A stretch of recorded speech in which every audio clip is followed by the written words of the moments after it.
Ladies and gentlemen, I am honored and delighted to open the 14th meeting of Enriching the Middle East Economic Future on behalf of the Ministry of Foreign Affairs of the State of Qatar in cooperation with the UCLA Center for Middle East Development and with special thanks to this country's Permanent Committee for Organizing Conferences.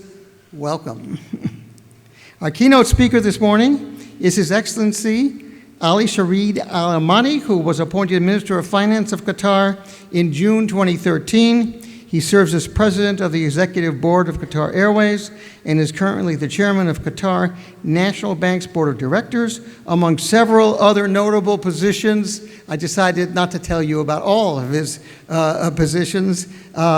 Ladies and gentlemen, our keynote speaker, His Excellency Ali Sharif Al Ahmadi.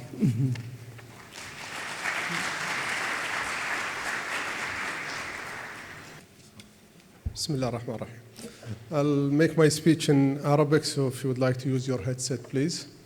Bismillah ar-Rahman ar-Rahim.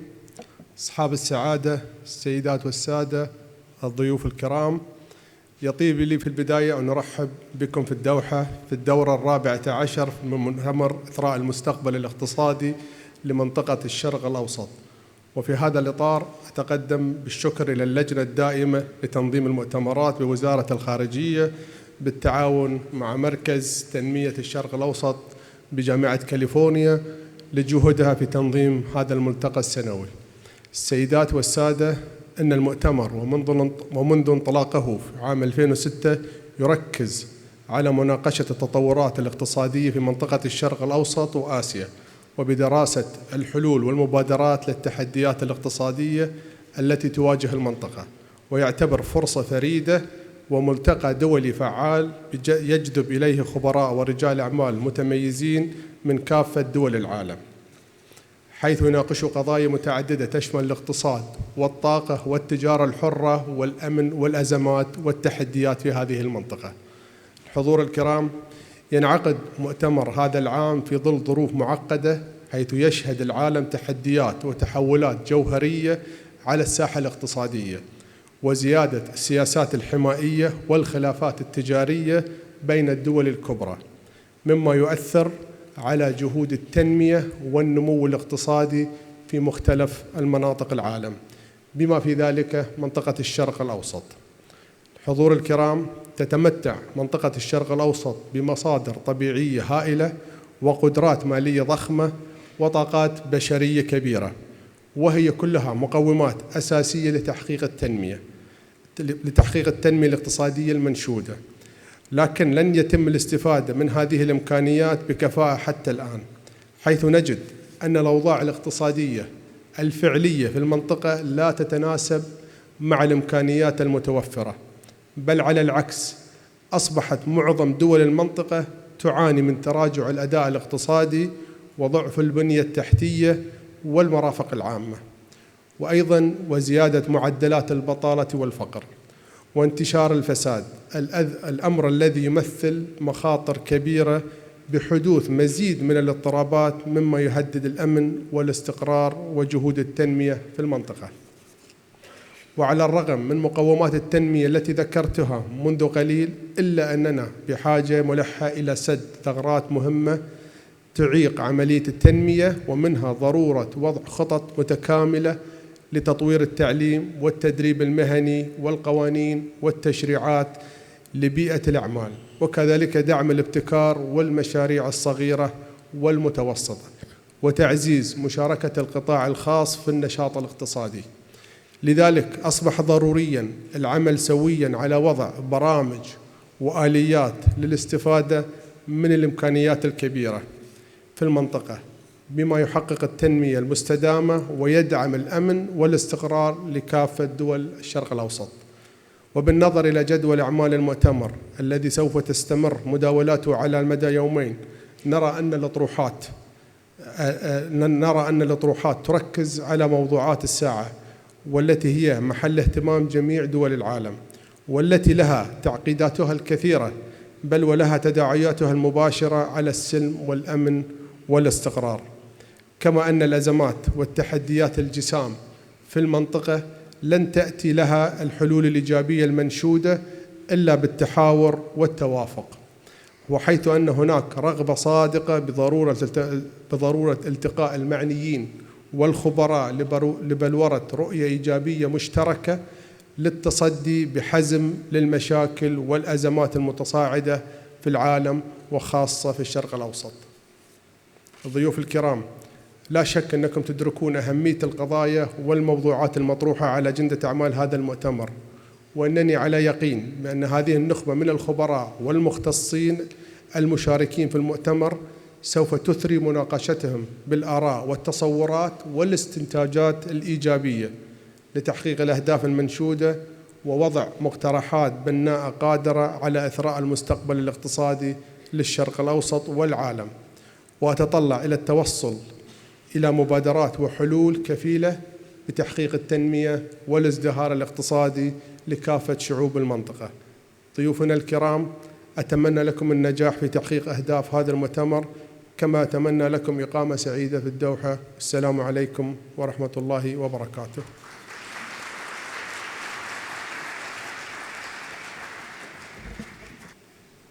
Thank you so much. We know the minister will have to not be able to be with us for the entire session, and we know how busy his schedule is, and we thank him for being with us for our opening.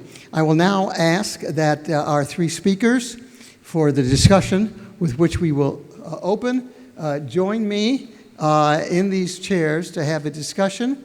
We have a brief period of time, so we will move quickly to our discussion. And I will be introducing our three speakers. They will open with a few remarks, and then we'll have a discussion among ourselves.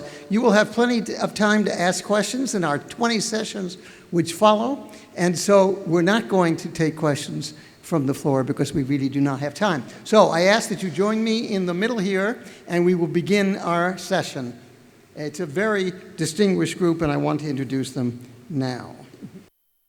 Yes, it's my pleasure to introduce the first member of this panel. She is an entrepreneur, activist, politician, and philanthropist. Her Excellency Joyce Banda served as the President of the Republic of Malawi from 2012 until 2014. She was Malawi's first female president and Africa's second. Prior to assuming office, President Banda served as a member of Parliament, Minister of Gender and Child Welfare, Foreign Minister, and Vice President of the Republic of Malawi. While serving as Minister of Gender and Child Welfare, she championed the enactment of the Prevention of Domestic Violence Bill in 2006, which provided the legal framework to support the prevention and elimination of all forms of violence against women and girls. President Banda is credited for turning around an ailing economy, which was on the verge of collapse in April 2012. As you can see, this panel is quite well known for that achievement. President Banda, beyond economies, I want to ask you, what other issues are critical to building a successful society? What issues do you think we should be concentrating on at this conference besides finance and economics? And in the light of your experience as president, what challenges would you advise the state to concentrate on in today's world if asked to do so? What would you say? Thank you very much for the invitation and for welcoming us to Qatar. It's a beautiful country. Responding to your question, away from economics, I think it is very important at this conference to also discuss 2 or 3 issues. One, peace and security. The country is at a place where it has never been before. There are so many conflicts going on. And for me, peace and security is the prerequisite for economic growth and prosperity. And therefore, it is my hope that at this conference, we shall spend time to look at what's going on around the world. It's not only in Africa, but everywhere, Middle East as well. But most importantly is for us to look at what is causing all those conflicts. What is it that we can do to solve the problems, to address the issues that are causing those conflicts? I would like to also see this conference discuss issues of justice, freedom of speech, freedom of assembly, press freedom, and climate justice, just to mention a few. All these will lay a better foundation for economic growth. So I do realize that this conference would like to concentrate on economic growth, but I think that it is very important for us to look at these issues. Number 3 is for us to look at inclusive running of government, particularly including youth who are 60% of our societies. Most of the conflicts that we see around the world is because of the hopelessness that is there among the young people. And number 2, and to be selfish, is also to see how we can be inclusive and take women as a critical cadre of people that must be included if we want to grow our economies. The McKinsey Global Institute says if women are allowed to participate in our economies, we could add 28 trillion or 26% annual GDP by 2025. So what are the lessons that I drew when I was president? One, I believe that it's very important for those of us who get into positions of leadership to always bear in mind that we end up in those positions at the pleasure of the people that we serve. And I've always said all over the world that leadership is a love affair. You must fall in love with the people you serve, and the people must fall in love with you. So if you end up in a position of leadership, it's for you to remember always, not only in Africa but all over the world, that the wealth of that nation, particularly natural resources, are not for you as a leader to pocket, to put in your pocket, and to remember that they belong to the people that you serve. Number 2 is that as leader of your country, corruption now is a global problem. And I shall not say it's a problem for Africa alone. I can talk about this until tomorrow, how the whole world is affected and is involved. Therefore, it's important for me to mention that I learned while I was president that fighting corruption is also a prerequisite for growth and prosperity for the people. It's a cancer that must be fought. And I mention this because I know it's very, very difficult. It's hard to fight corruption. You're fighting people that are very powerful and that have resources. I ended up during my time in our government arresting 82 members, 82 thieves who were looting the country, both in government and in the private sector, including members of my own cabinet. You will have to have leaders that will stick their neck out and fight corruption without fear.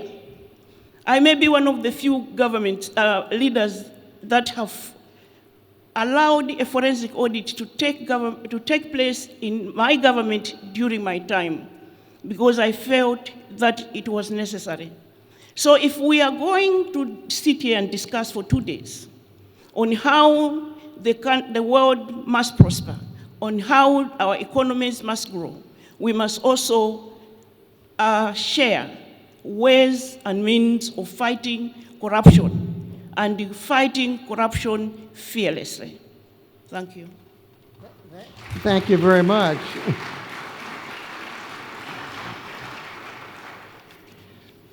I'm now pleased to introduce to you the Honorable Edward Shikluna, right, who has been Malta's Minister for Finance since March 2013. In addition to many other roles, he has served as the Chairman of the European Investment Bank, the Vice Chairman of the European Bank for Reconstruction and Development, and as a member of the European Parliament. Minister Shikluna, what I wanted to ask you, in a contemporary setting, the riots by young people in the region and all over the world is a new phenomenon. How do you explain it? What messages does this phenomenon send to governments the world over?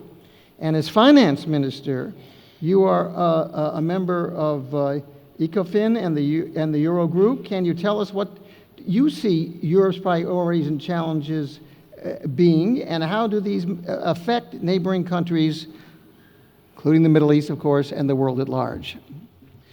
Yeah, I can give the European perspective, perhaps. It's a difficult time because the European Parliament has just been elected for the coming 5 years. The Commission hasn't, the new Commission hasn't, the whole college hasn't yet taken its place. It will hopefully by the 1st of December. So then it will be able to lay out its program. So you can see it's in a state of flux. But from the speeches and the campaign and the preparation, one could detect what is really not just worrying, but what is being observed from the European perspective. I think these protests of young people all over the world, I don't think there's need, I mean, every case will have its own evaluation and analysis. It's difficult to generalize. But there is a trend. There is this spontaneity and the fact that they are leaderless, and they're more an expression of dissatisfaction. It's more what they don't want rather than they want, because they are not led by the opposition or by a non-government organization. I'm just going over, if there's a common trend, this is sort of it. And there are parallels, actually, between what's happening in developed and so-called democratic European countries where whether it's the UK's Brexit or whether it's in France, the Yellow Jackets, and in Austria and Germany, there's this movement towards the right and towards populism. So, and again, the similarity is that with populism is more that people are dissatisfied with what they have rather than really having laid out a doable program by whoever is leading these populist parties. So one begs the question, what's the cause of this dissatisfaction? And I would say that, at least from the European perspective, it's the lack of inclusive growth that we've seen after the crisis, growth in many countries, but not so inclusive. It has left many people behind, and this is in the developed world, let alone in the emerging or underdeveloped or developing world as such. There is, of course, big issues. The big issue, one of it, is immigration. After non-inclusive growth, it's immigration. It's a cause of upheaval and pushing people from the established parties into so-called populist party who would just, anti-immigration. And with it, then there's youth unemployment. So these are what's pushing and the politics around. But obviously in the program which is coming for the next 7 years, we're discussing at the moment a 7-year budget for the European Union. And the issues which come up are climate change. That really comes on top, and especially the resistance from leader of an important country like the US. It makes it more, there's a vacuum which has to be filled. And with it is trade. The European Union, like everybody else, is very upset about what's happening with the trade wars, which is really causing so much headwinds, economic headwinds. The economy, the fundamentals of the European economy is strong, but the headwinds are creating so much uncertainty. It's not a question of a tariff, because a tariff can create and divert trade, and finally you know where you stand and then you act accordingly. But the uncertainty, whether you have an agreement, you don't have an agreement, whether it's going to be Brexit or you're not going to have Brexit, how could investors be expected to invest big monies in the face of this uncertainty? So this is quite a difficult tall order for the European Union, especially when it's made up of 28 or 27 countries, if you will, to come to deepen their union and giving up sovereignty to start with in order to have one voice. So it's ideal that the European Union will have a voice. It's the world will enjoy that. It expects it, and it would be a big advantage if the European Union would have a voice, because it's a balanced, so to speak, when you look at the world regions and the politics and the blocs, we would expect, would welcome. However, it's very difficult in the European Union to get that one voice, because unifying and deepening the European Union, you have to give up sovereignty. So whether on taxation, again, digital taxation, perhaps it will be discussed, because that's also a big threat for certain small countries. It looks at the moment attractive because it's aimed at the big American digital companies like Google, Amazon, and the rest, which is quite popular. But if you get involved in the nitty-gritty, you'll find that it will shift the revenues which are being received by certain countries, and it will go elsewhere. So these are a big shopping list, so to speak, for the European Union to deal with. But definitely there is a vacuum, and the European Union is expected to fill up and provide at least some leadership in today's world. Thank you. The last member of our distinguished panel is Dr. Hani Fandakli, an investment banker who has held senior positions on Wall Street, was Chief Investment Officer of the World Bank, taught at Massachusetts Institute of Technology, we usually call it MIT, and the Catholic University in Rio. He is a member of several international boards and has received the Ellis Island Congressional Medal, among several other important honors, well known here in Qatar and at our meetings. Here is my question, Hani. I'd like to ask you to talk both about Middle East challenges and difficulties facing the region, and advances and opportunities in the current situation. In particular, please address the issues concerning the current unrest in Iraq, Lebanon, Egypt, etc., and the fundamental underlying economic forces which foment them. Thank you very much, Steve, and it is a pleasure to be back here in Doha. And thank you, Steve. Thank you, State of Qatar, for organizing this conference. Those who follow the news and television and the media and the social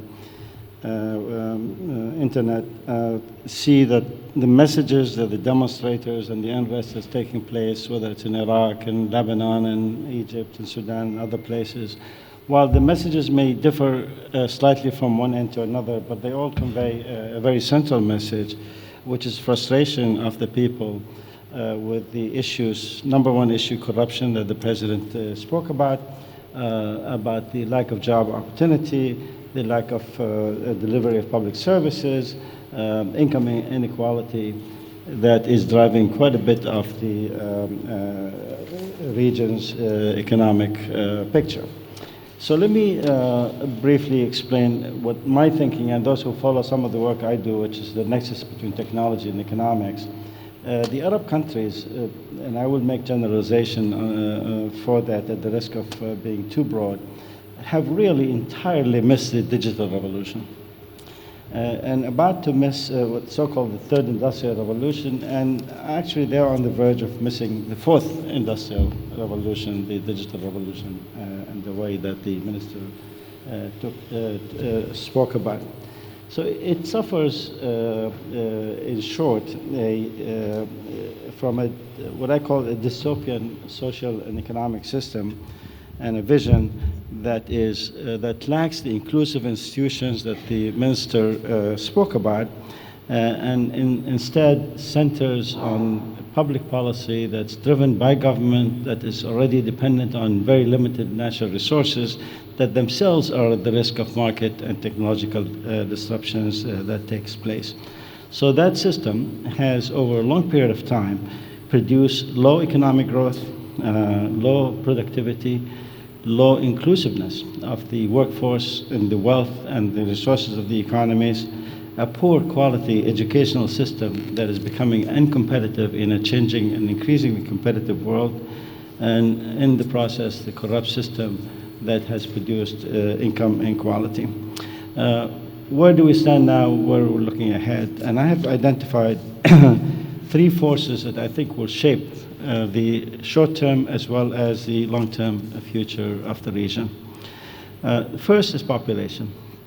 There are two aspects of population about the Arab world that are very significant to focus on right now. One is the predominance of young population, people under the age of 25, which constitute the majority of population. That's obviously looking for jobs, for opportunities, and can provide quite a bit of the forces of growth in the region. The second aspect of population is much more worrisome and one that requires quite a bit of attention that has so far escaped the region's rulers. The Arab world population currently is about 400 million people. It's growing at approximately the fastest pace of growth in the entire world at approximately 3% per year. At 3% per year, they're going to be doubling in size in about 25 years to go to 800 million, and will double again in another 25 years. So by the year 2070, there will be 1.5 to 1.7 billion Arabs unless the growth rate changes quite a bit. That's a challenge, it's an opportunity, but that means also that there's going to be a need for creation of roughly between 500 and 600 million jobs in the region that no government policy and no government plan and no government vision today allows for that growth. The second challenge is what I call the nexus between technology and capital, and where the investments and the growth in the global economy that's taking place. We all know about the miracles of Asia and China and the rise of those countries. We also know a little bit about how technology is disrupting our life. Those of us who use the smartphone understand that this is only a 12-year-old instrument that has now changed our life and impacted the way we do things, we think of things, we source information, we provide information, and we communicate. Technology is growing at an exponential rate.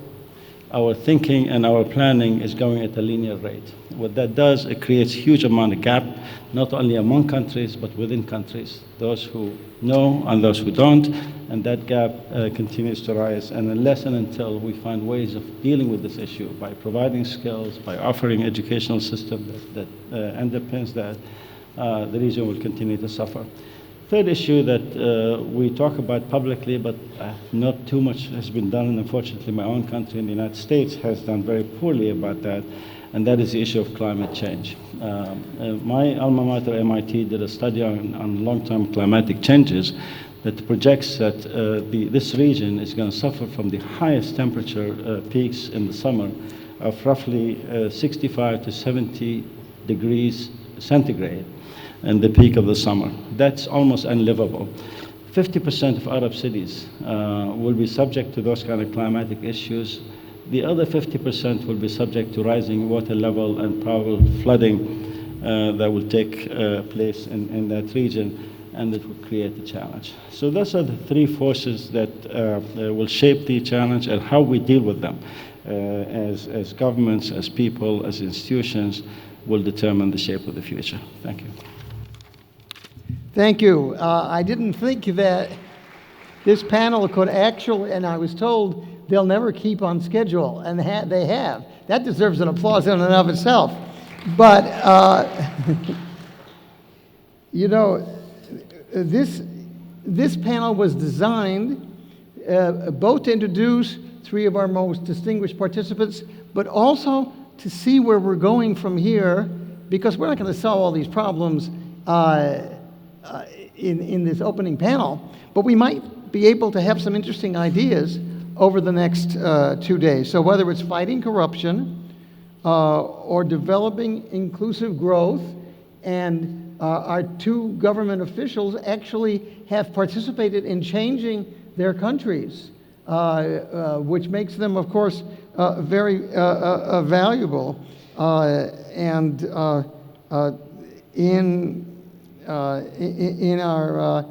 In Malta, for example, just as an example, over the last 7 years, it's had the highest economic growth, 3 times the EU average, a fiscal surplus, and declining debts. How do you do this? And how does President Banda change the orientation economically of its country? And Hani Vanekli has just shown us the critical problems we face. One thing that strikes me is it's a combination of politics and economics. You can't do one alone. And the other one is what we'd like to do in our waning moments is ask all three of you, what do you advise the groups that are going to, the 20 groups, and they won't all be dealing with this particular issue, but most of them will. What do you advise? What's the most important thing to do? You've talked about climate change. You've talked about youth. You've talked about immigration. But how do you, not only two of you, but Hani is known for giving important advice to various governments. How do you do it? What do you suggest? What's your secret? Anyone going to tell us their secret? Thank you. I think what countries need to do is to be very keen about strengthening governance institutions, closing the gap between the rich and the poor.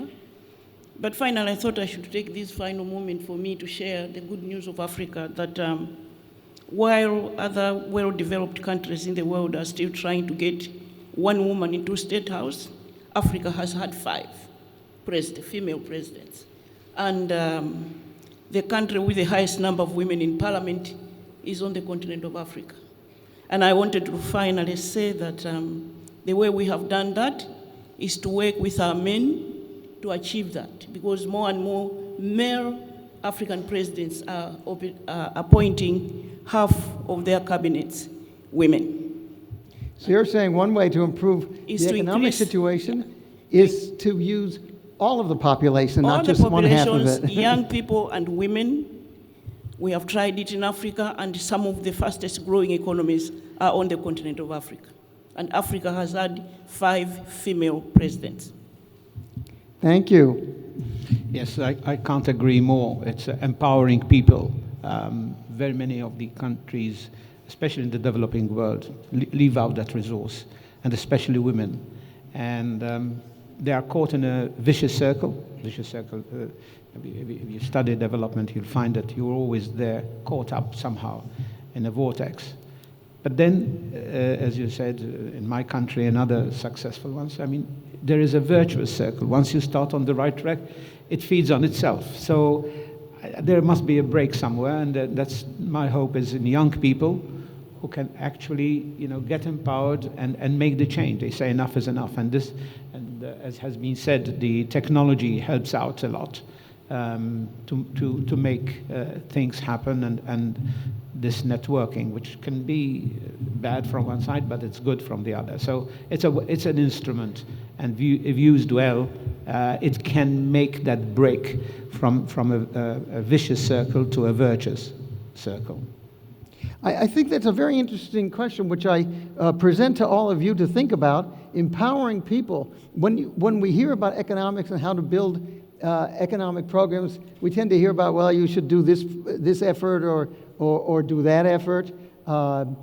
Banks, no banks, whatever, not banks, little banks. Any rate, but what you're talking about, and I think all three of you are talking about, is the importance of people and the right people, and not shutting people out, which is a good message to a lot of countries currently. I won't get into further detail now. Hani, your views? A few years ago, a couple of colleagues of mine from MIT wrote a book that I think is worth reading for everybody, and that is, the title of the book is Why Nations Fail. And it focuses on what makes a country succeed on a sustainable, consistent basis, and what makes countries fail. And they identify the forces that drive the successes and failure. In the process, they debunk all these theories about ethnic, racial, north, south, the whole bit. And they focus on what makes a country succeed, regardless of its ethnic composition, racial composition, population.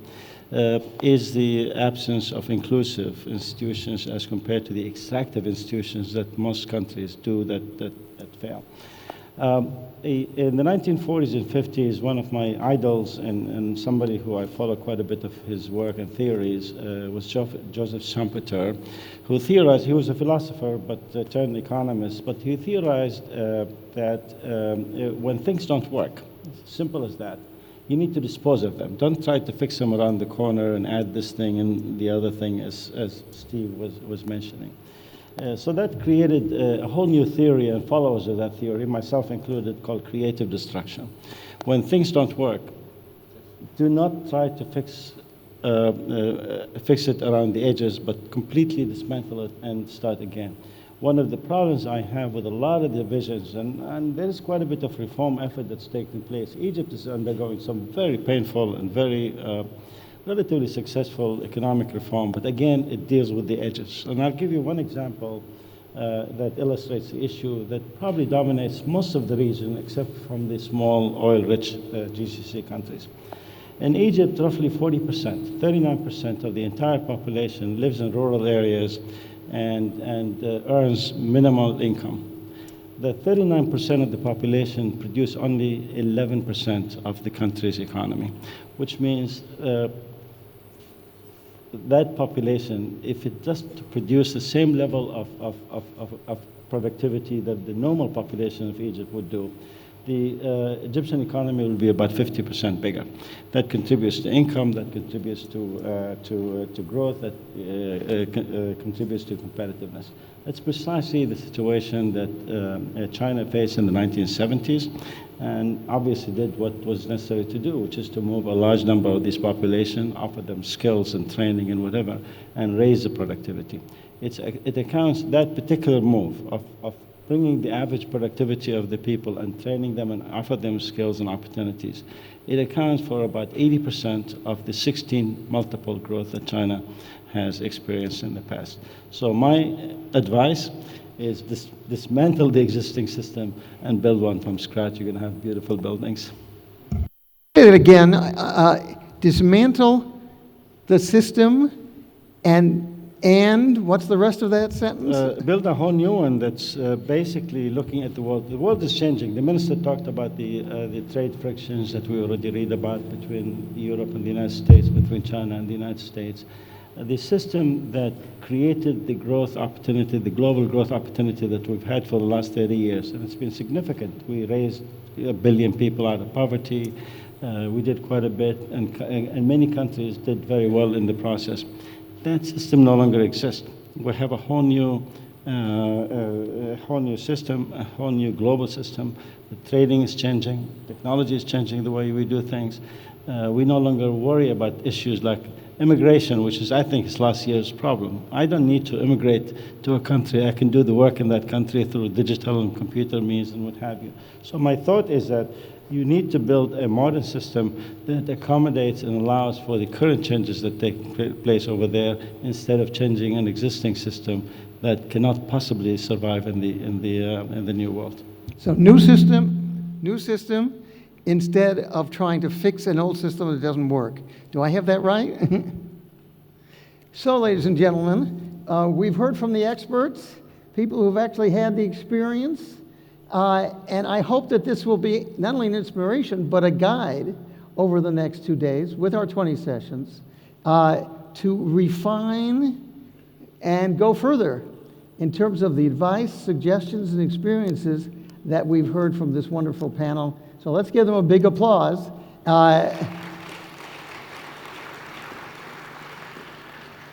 And thank them for sharing their wisdom and suggestions. We are now right on time, believe it or not. We will begin precisely at 10 o'clock. We have 2 sessions coming up in the next session, and then we will move for the rest to 3 sessions that has to do with room availability. So we've tried to set up 2 very interesting and intriguing sessions because there are only 2 and not 3. Feel free to move from group to group, but we do hope you'll be able to be on time to all of the sessions. Tonight, We will be going out for dinner. The buses will be available at 6:30 this evening. They leave at 7 o'clock. I once was late because of a meeting I was in. It's not so pleasant to miss the bus, even though you can get to dinner anyway. So I advise you to be there at 6:30 this evening. Otherwise, we have 3 exciting programs coming up in the rest of the day. And ladies and gentlemen, have fun.